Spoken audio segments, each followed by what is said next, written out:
The question says the solubility of cadmium sulfate in water is 8 into 10 raised to minus 4 moles per liter.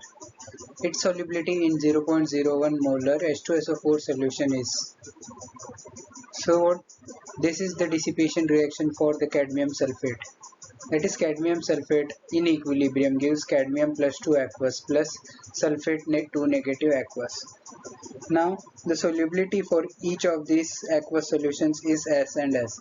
So therefore the KSP, that is solubility product, will be equal to S square, which is equal to 8 into 8 into 10 raised to minus 4 into 10 raised to minus 4, which equals 64 into 10 raised to minus 8.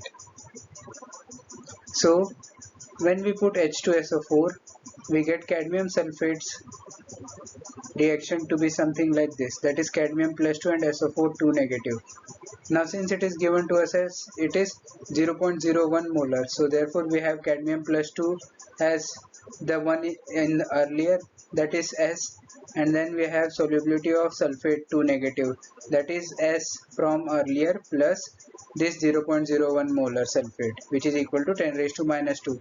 So therefore we have now cadmium sulfate solubility product to be equal to 64 into 10 raised to minus 8, which equals to S into S plus 10 raised to minus 2.